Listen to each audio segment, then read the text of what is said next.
Paper second का नाम 1945 से अंतर्राष्ट्रीय संबंध आता है। इसका प्रथम यूनिट का सिलेबस इस प्रकार है। इसकी प्रथम यूनिट में संयुक्त राष्ट्र संघ संगठन कार्यप्रणाली एवं आलोचनात्मक मूल्यांकन आता है। तो हम इस यूनिट में महासभा, सुरक्षा परिषद, अंतर्राष्ट्रीय न्यायालय, सचिवालय और न्यास परिषद के संगठन एवं उनकी शक्तियों के बारे में जानेंगे। यूनिट 1 का सिलेबस जानने के बाद हम सबसे पहले यूएनओ यानी संयुक्त राष्ट्र संघ का सामान्य परिचय जानेंगे। संयुक्त राष्ट्र संघ या यूएनओ की स्थापना 24 अक्टूबर 1945 को की गई। 24 अक्टूबर को प्रतिवर्ष संयुक्त राष्ट्र दिवस मनाया जाता है। संयुक्त राष्ट्र संघ का मुख्यालय मैनहट्टन टापू न्यूयॉर्क में स्थित है। संयुक्त राष्ट्र संघ का नामकरण डी रूजवेल्ट के द्वारा किया गया। संयुक्त राष्ट्र संघ की स्थापना विश्व में ऐसे समय में की गई जब संपूर्ण विश्व द्वितीय विश्व युद्ध के भयंकर परिणामों को भुगत रहा था। इससे में द्वितीय विश्व युद्ध जैसे हालात उत्पन्न न हो, विश्व में शांति बनी रहे, इसके लिए सैन फ्रांसिस्को सम्मेलन बुलाया गया। यह सम्मेलन जून 1945 में बुलाया गया था। इस सम्मेलन के बुलाने का प्रमुख उद्देश्य संयुक्त राष्ट्र संघ या विश्व में एक अंतर्राष्ट्रीय संगठन की स्थापना का उद्घोषणा करना था, यानी विश्व में ऐसे संगठन की नींव रखना था जो विश्व में शांति व सुरक्षा व्यवस्था को बनाए रख सके। इस सैन फ्रांसिस्को सम्मेलन में 50 राष्ट्रों ने हस्ताक्षर किए। बाद में पोलैंड राष्ट्र ने 91वें राष्ट्र के रूप में हस्ताक्षर किए।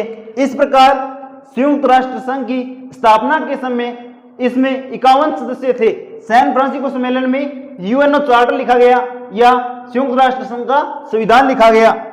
यूएनओ चार्टर में वर्तमान समय में 19 अध्याय तथा 111 धाराएं या अनुच्छेद हैं। इसके माध्यम से संयुक्त राष्ट्र संघ की कार्यप्रणाली संचालित होती है। वर्तमान समय में यूएनओ चार्टर अमेरिका के अभिलेखागार में रखा गया है। संयुक्त राष्ट्र संघ में सदस्यों की संख्या स्थापना के समय 51 थी। अब वर्तमान समय में इसके सदस्यों की संख्या 193 है। संयुक्त राष्ट्र संघ में स्थापना के समय इसके सदस्यों की संख्या 51 थी। 51वें राष्ट्र के रूप में पोलैंड ने हस्ताक्षर किए थे। संयुक्त राष्ट्र संघ में वर्तमान समय में इसके सदस्यों की संख्या 193 है। 193वें राष्ट्र के रूप में दक्षिणी सूडान को शामिल किया गया था। संयुक्त राष्ट्र संघ में वर्तमान समय में 6 राजभाषाओं को मान्यता दी गई है। ये राजभाषाएं अंग्रेजी, फ्रांसीसी या फ्रेंच, स्पेनी, रूसी, चीनी और अरबी भाषा है। इनमें से अंग्रेजी व फ्रांसीसी यूएनओ की कार्यकारी भाषा है। यूएनओ में हिंदी को राजभाषा के रूप में शामिल करने के लिए भारत काफी समय से संघर्षशील है। हिंदी विश्व में बोले जाने वाली सबसे अधिक 2 नंबर की भाषा है। इस कारण भारत का दावा दिन प्रतिदिन मजबूत होता जा रहा है। यूएनओ में सबसे बड़ा पद महासचिव का होता है। यूएनओ का प्रथम महासचिव ट्रिग वैली को बनाया गया था और ये नॉर्वे से संबंध रखते थे।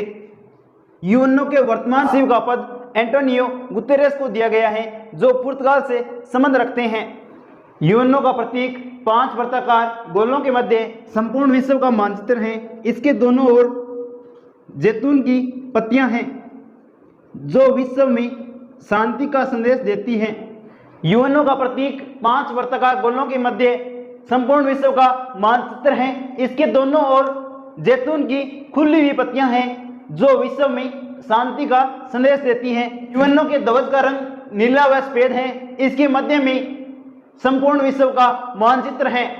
के सामान्य परिचय को जानने के बाद अब हम इकाई प्रथम के पहले प्रश्न को शुरू करने जा रहे हैं। तो पहला प्रश्न इस प्रकार है, महासभा के संगठन एवं इसकी कार्यप्रणाली को समझाइए, अथवा महासभा की शक्तियों को समझाते हुए इसके संगठन को बताइए। महासभा संयुक्त राष्ट्र संघ का सर्वाधिक महत्वपूर्ण अंग है। विश्व के अलग अलग विद्वानों के द्वारा इसे अलग अलग रूपों में परिभाषित किया गया है।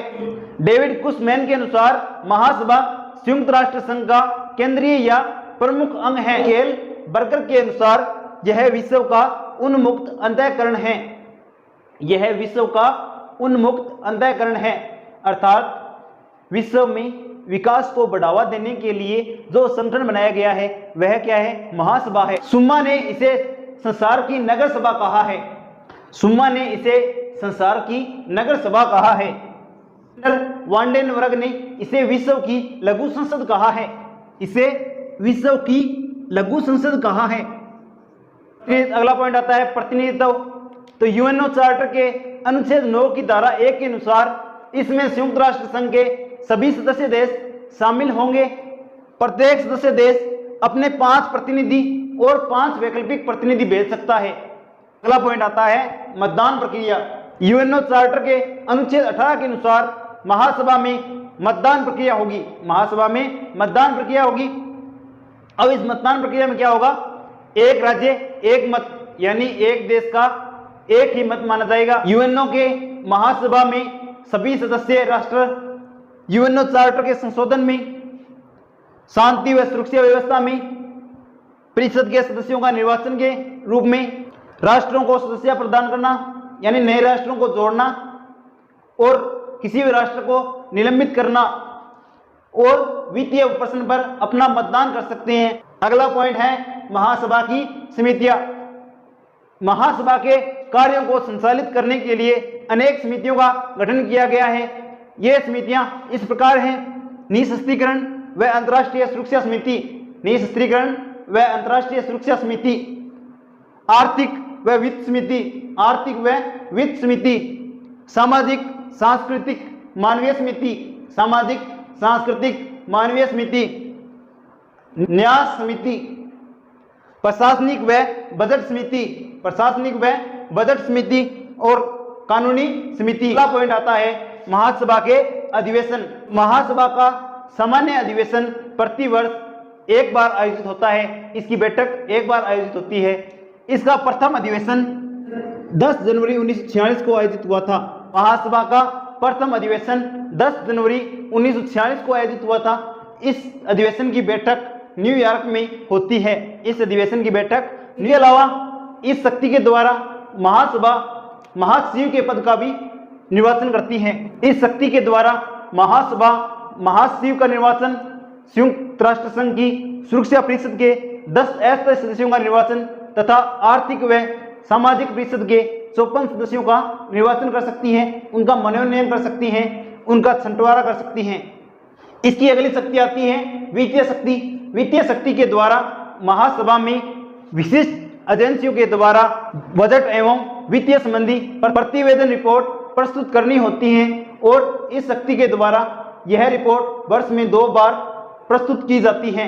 इसके बाद इसकी अगली शक्ति आती है अंतर्राष्ट्रीय सहयोग में विकास से संबंधित शक्तियां। तो चार्टर के अनुच्छेद 13 में यह विदित किया गया है कि महासभा राजनीतिक, सामाजिक, आर्थिक, सांस्कृतिक, शैक्षणिक व स्वास्थ्य के क्षेत्र में अपना सहयोग कर सकती है, अपना विशेष बजट पास कर सकती है। इसके बाद इसकी अगली शक्ति आती है निरीक्षणात्मक व जांच संबंधी शक्तियां। इस शक्ति के द्वारा महासभा सुरक्षा परिषद व संयुक्त राष्ट्र संघ के अन्य अंगों की वार्षिक प्रतिवेदन रिपोर्ट मंगा सकती हैं। महासभा की अगली शक्ति है संवैधानिक शक्ति। इस शक्ति के द्वारा महासभा यूएनओ के चार्टर में संशोधन का काम कर सकती हैं। अब तक महासभा ने इस शक्ति का प्रयोग करते हुए धारा 109 के तहत अब तक यूएनओ चार्टर में 3 बार संशोधन किया है। डॉक्टर नगेंद्र सिंह के अनुसार सन 1949 से महासभा की शक्तियों में लगातार वृद्धि होती जा रही है, अर्थात सुरक्षा परिषद की तुलना में महासभा की प्रतिष्ठा में वृद्धि होती जा रही है। इसके प्रमुख कारण इस प्रकार हैं। इसका पहला कारण संयुक्त राष्ट्र संघ के सभी सदस्य देशों का शामिल होना है, क्योंकि सुरक्षा परिषद में तो कुछ गिने चुने सदस्य देश शामिल किए गए हैं, जबकि महासभा में विश्व के सभी सदस्य देश शामिल किए गए हैं। इनकी संख्या 193 है। इनकी संख्या 193 है। इस कारण यह संगठन मजबूत होता जा रहा है। इसके बाद अगला कारण राज्यों के आपसी विवाद को दूर करने के लिए जो महासभा द्वारा प्रस्ताव पेश किए जाते हैं उनका इसकी प्रतिष्ठा में वृद्धि होने का प्रमुख महत्व है, क्योंकि महासभा में जो प्रस्ताव पेश किए जाते हैं वो बहुमत के आधार पर किए जाते हैं। अफ्रीकी व एशियाई देशों का सहयोग, क्योंकि अफ्रीकी व एशियाई देशों की संख्या अधिक है और वे सभी सदस्य देश इस महासभा में सम्मिलित हैं। इसका अगला कारण महासभा में अफ्रीकी एवं एशियाई देशों का शामिल होना है, उनका सहयोग होना है, क्योंकि अफ्रीकी एवं एशिया देशों की संख्या अधिक है और ये सभी सदस्य देश महासभा में शामिल हैं। अब महासभा में शामिल हैं तो वे क्या करेंगे, अपना सहयोग करेंगे, अपना विचार देंगे। तो अफ्रीकी एवं एशियाई देशों का लगातार सहयोग करना महासभा की प्रतिष्ठा में वृद्धि होने का प्रमुख कारण है। विश्व की सभी समस्याओं पर विचार करना, सुरक्षा परिषद में शांति व्यवस्था बनाए रखने के लिए विचार किए जाते हैं, अर्थात आतंकवाद से संबंधित समस्याओं का समाधान किया जाता है। वहीं दूसरी ओर महासभा में विश्व की सभी समस्या जैसे स्वास्थ्य से संबंधित समस्या, शिक्षा से संबंधित समस्या, विकास से संबंधित समस्या, आतंकवाद से संबंधित समस्या आदि सभी विषयों पर चर्चा करना इसकी प्रतिष्ठा में लगातार वृद्धि होने का एक कारण है। महासभा में प्रतिष्ठा का अगला कारण किसी भी निर्णय या मतभेद में टकराव का न होना है, क्योंकि महासभा में तो 193 सदस्य देश स्थायी हैं और संयुक्त राष्ट्र संघ के सभी सदस्य देश शामिल होते हैं, जबकि सुरक्षा परिषद में तो केवल 5 स्थायी सदस्य राष्ट्र हैं और 10 अस्थायी सदस्य राष्ट्र होंगे। 10 अस्थायी सदस्य होंगे। जो 10 अस्थायी सदस्य हैं ये प्रति 2 वर्ष बाद बदल जाते हैं, इसके साथ इनकी राय भी बदल जाती है और नए राष्ट्र आ जाते हैं। तो नए राष्ट्र आएंगे तो वो अपने अलग राय देंगे, इस कारण उनके निर्णय में मतभेद होना आम खास बात है।